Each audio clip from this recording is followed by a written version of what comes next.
Исәнмісі сифирда яңалыклар шығарылышы студияда Руслан Харисов олға тоба қойбір темалар турында. Шолуда сүт продукциясы жетіштірушілерін текшірелер. Мұның сәбәбі неде? Мотур, иркін һәм уңайлы зәп бистәсінің 15-ші комплексында республика программы қысаларында ишік олдың яңарту білән шүгіләнуші ішшілерге рәхмәт білдірділер. ГЭС бистәсінің мәдәниет һәм ял паркында яңарту биредә нинди үзгәрешләр көтелә?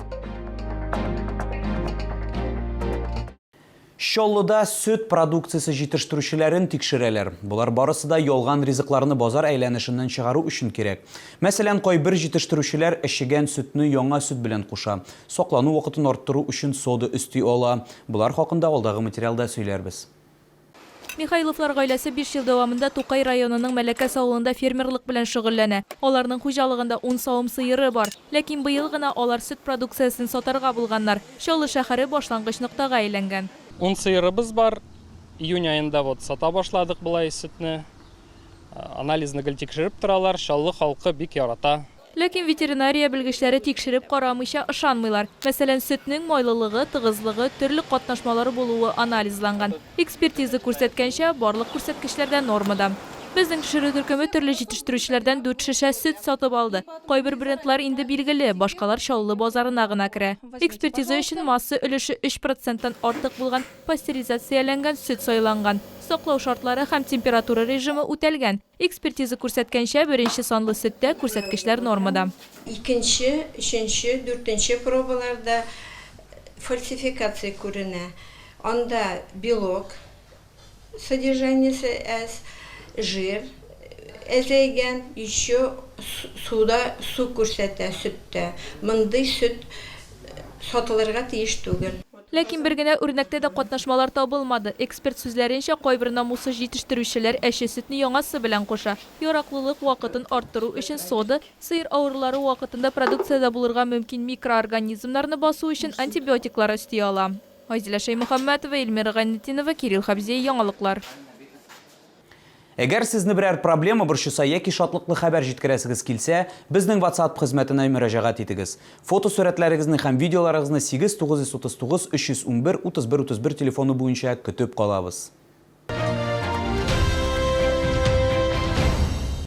Ел сайын 2 августта Россиядә 1930 елда оешкан һава десант гаскәрләре көне билгеләп үтелә. Бүгенге көндә искәрмә түгел, яр Чаллыда Ватан ана мемориалы янында һава десант гаскәрләренең 93 еллыгын бәйрәм иттеләр. Башкарма комитет җитәкчесе Фәрит Сәләхов десантчыларга лаеклы хезмәтләре өчен рәхмәт белдерде. Шулай ук волонтерларга, сугышчыларга ярдәм күрсәтүләр өчен медальләр, рәхмәт хатлары һәм мактау грамоталары тапшырылды. 1 минут тынлыктан соң сугышчылар мемориал янында чәчәкләр салдылар һәм һава десант гаскәрләренең легендасы генерал Василий Маргелов һәйкәленә юл тоттылар. Мотур, иркен һәм уңайлы зәп бистәсенең 15-ші комплексында республика программасы кысаларында ишек алдын яңарту белән шөгыльләнүче эшчеләргә рәхмәт белдерделәр.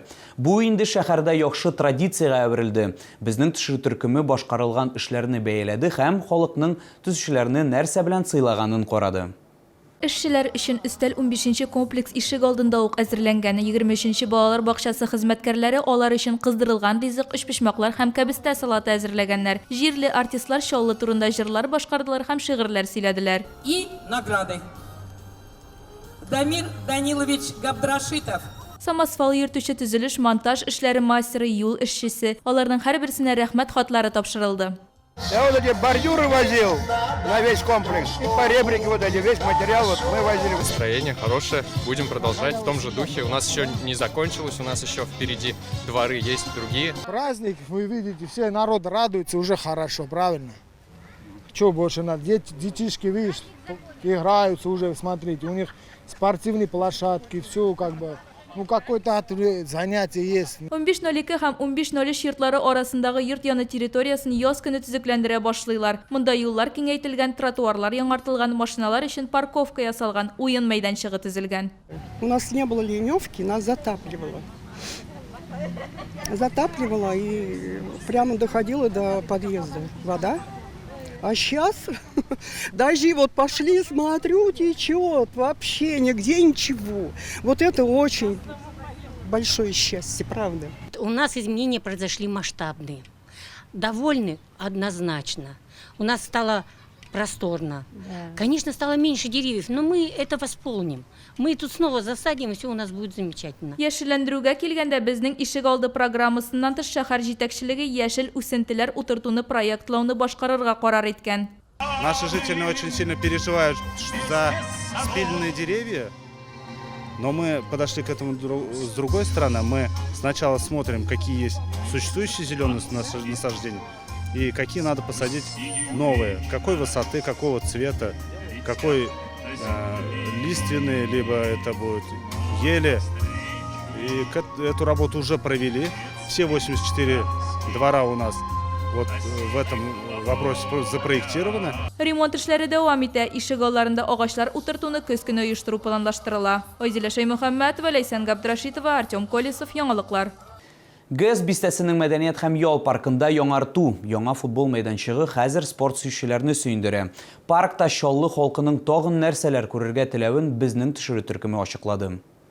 Беренче булып күзгә ясалма газонның идеаль тигез өслеге, яңа капка һәм уңайлы ял итү һәм куркынычсызлык өчен кырыйларда сузылган челтәрләр ташлана. Яшьләрнең актив уеннар өчен күптән яраткан урыны үзгәрешләр таләп иткән иде ди чаллылылар. Я видела случаи, когда играли без футбольной площадки, но сейчас она есть, и поэтому людям есть где играть. Молодежь будет играть.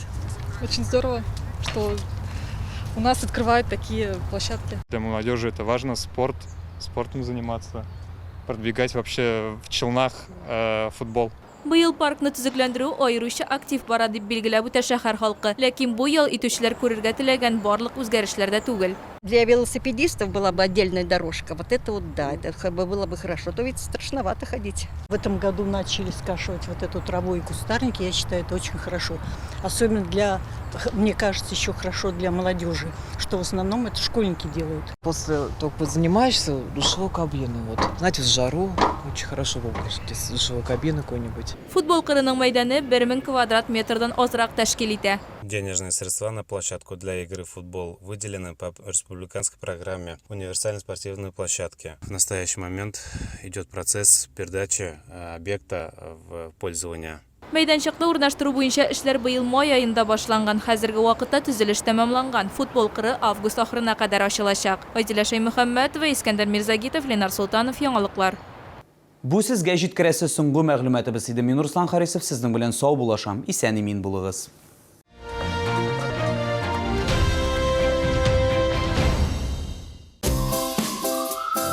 Казань-Экспресс. Выгодные покупки быстрее, чем за сутки. Продсклад «Победа». Луковые кольца Red Snacks 200 грамм 49,90. Напиток газированный Twins Кола 2 литра 68,90. Все нужное по низким ценам. Требуются водители-экспедиторы категории С, водители на ДАФы категории Е. Телефон 8 919 626 30 70.